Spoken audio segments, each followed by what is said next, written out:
حفظ القيادة السورية على أرواح مواطنينا وأمن بلدنا. Assad does not have significant military capability. إذا قتلونا معتادين يحددنا.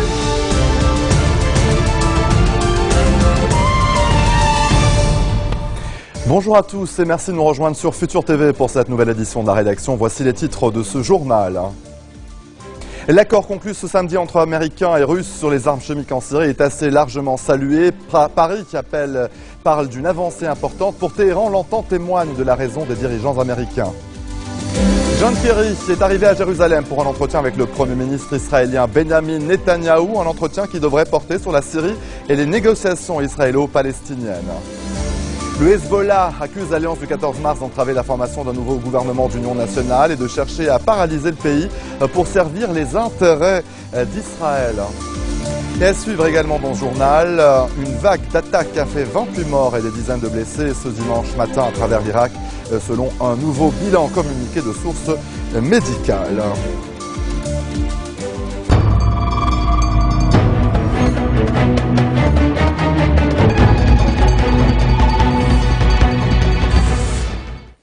L'accord conclu ce samedi entre Américains et Russes sur les armes chimiques en Syrie est assez largement salué. À Damas, les autorités ont estimé que cela permettait d'éviter la guerre et d'aider les Syriens à sortir de la crise. Le régime parle d'une victoire pour la Syrie remportée grâce à ses amis russes.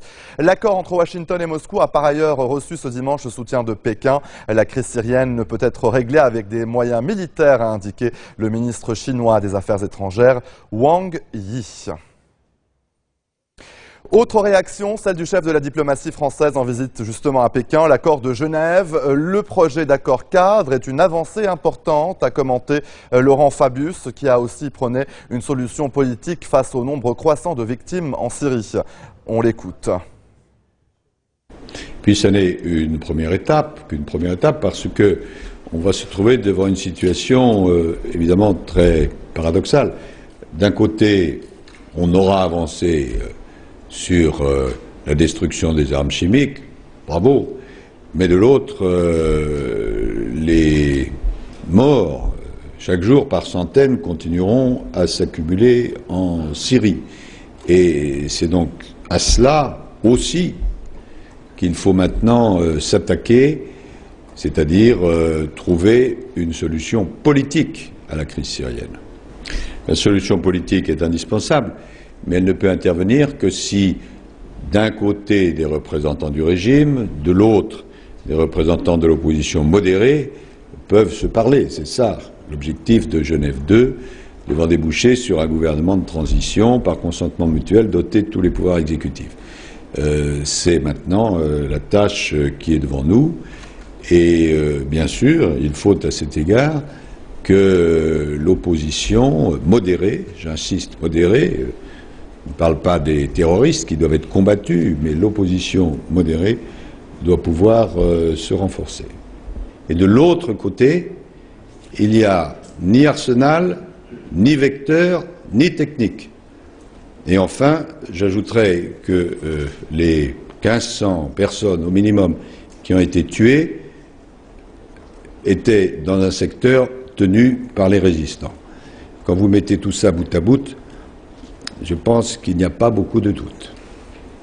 L'accord russo-américain de Genève sur les arsenaux chimiques syriens témoigne de la raison des dirigeants américains. C'est ce qu'a déclaré le président du Majlis, le Parlement iranien. Ali Larijani a répété que toute frappe américaine provoquerait une déflagration au Proche-Orient et serait contraire au droit international. Ce que les Américains, a-t-il dit, ont fini par comprendre. L'opposition syrienne a appelé ce dimanche la communauté internationale à imposer au régime syrien, en plus du démantèlement de son arsenal d'armes chimiques, une interdiction d'utiliser les missiles balistiques et l'aviation contre les civils. Elle a en outre demandé un redéploiement des armes lourdes du régime loin des zones habitées. L'opposition a par ailleurs estimé que l'acceptation de Damas de l'initiative russe sur le démantèlement des armes chimiques ne pouvait s'expliquer que par sa peur de subir une frappe militaire.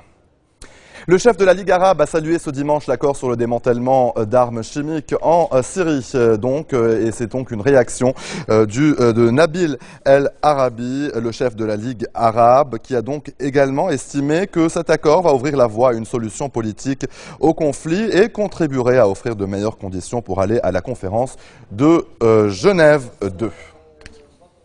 Le secrétaire d'État américain John Kerry est arrivé ce dimanche à l'aéroport Ben Gurion près de Tel Aviv pour une rencontre de quelques heures à Jérusalem avec le Premier ministre israélien Benjamin Netanyahou qui devrait porter sur la Syrie et les négociations israélo-palestiniennes. Le patriarche maronite, le cardinal Pshaharahi, a appelé ce dimanche les responsables libanais à accélérer le processus de formation d'un nouveau gouvernement. Un gouvernement qui, selon le prélat, devrait être capable de faire face aux défis qui guettent le pays. Depuis Bucarest, où il effectue une visite de plusieurs jours, Rahi a affirmé que le Liban peut jouer un rôle important en faveur de la paix grâce à sa politique qui est basée sur la coexistence islamo-chrétienne. Il a par ailleurs estimé que les responsables politiques n'ont pas le droit de le priver de ce rôle pacificateur. Le cardinal a tenu ses propos lors de la messe d'inauguration de l'église Saint-Charbel, la première église maronite d'Europe de l'Est. Le secrétaire général adjoint du Hezbollah, Chernaim Kassem, a dénoncé ce qui critique les mesures prises par son parti après l'attentat de Rouest le mois dernier. Depuis l'attentat qui a frappé ce quartier de la banlieue sud de Beyrouth, fief du mouvement chiite, le parti d'Hassan Nasrallah a lancé une vaste opération de sécurité privée avec l'installation de nombreux barrages de contrôle censés détecter les voitures piégées. Kassem a une nouvelle fois critiqué la lenteur, voire l'incapacité de l'État à mettre en place un plan sécuritaire pour la banlieue sud et pour l'ensemble du territoire libanais. Il a également critiqué l'alliance du 14 mars qu'il accuse de torpiller les efforts pour former un gouvernement et servir ainsi les intérêts d'Israël. Le député du courant du futur Nidal Tormé a estimé que sans changement de mentalité au Liban, il n'y aura pas de sortie de crise. Il a réitéré le soutien de son bloc parlementaire à la déclaration de Baabda qui stipule entre autres la distanciation du Liban des crises régionales. Et il a aussi dénoncé une campagne qui vise à neutraliser la déclaration et la vider de son sens. Restez des nôtres au retour de la pause. C'est au Québec où plusieurs milliers de personnes défilent à Montréal pour dire non au projet du gouvernement d'interdire les signes religieux ostentatoires dans la fonction publique.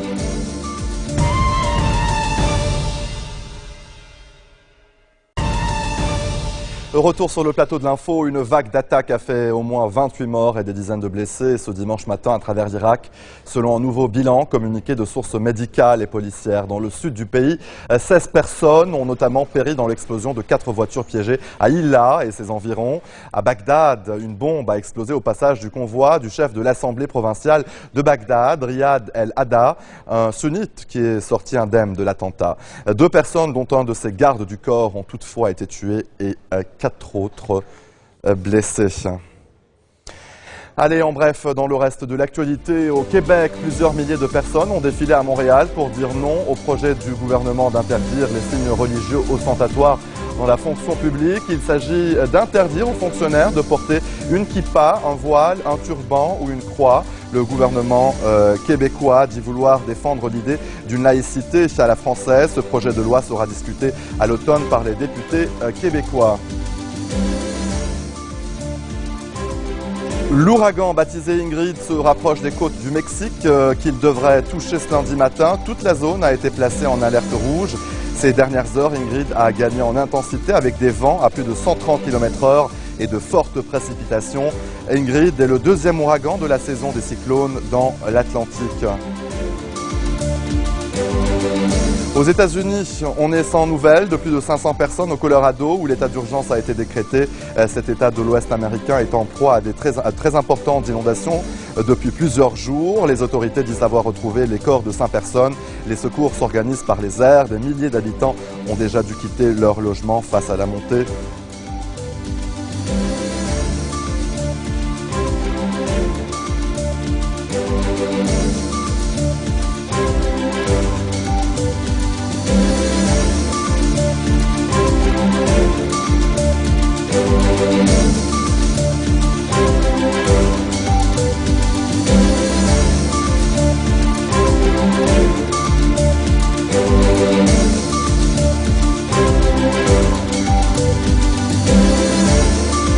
Et c'est sur ces images que l'on se quitte. Tout de suite, le rappel des titres qui ont marqué l'actualité de cette journée.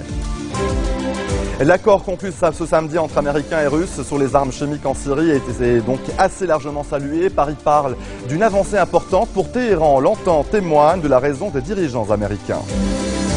John Kerry est arrivé à Jérusalem pour un entretien avec le Premier ministre israélien Benjamin Netanyahou, un entretien qui devrait porter sur la Syrie et les négociations israélo-palestiniennes.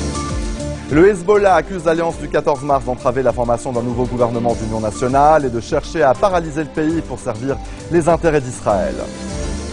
Une vague d'attaques et d'attentats a fait au moins 28 morts et des dizaines de blessés ce dimanche à travers l'Irak, selon un bilan communiqué de sources médicales. Merci de nous avoir suivis. Retrouvez-nous tous les jours à 16h40 heure de Beyrouth. Vous pouvez également nous suivre en ligne sur notre site web ou en téléchargeant notre application mobile. Excellente suite de programmes sur notre antenne et bon début de semaine à toutes et à tous.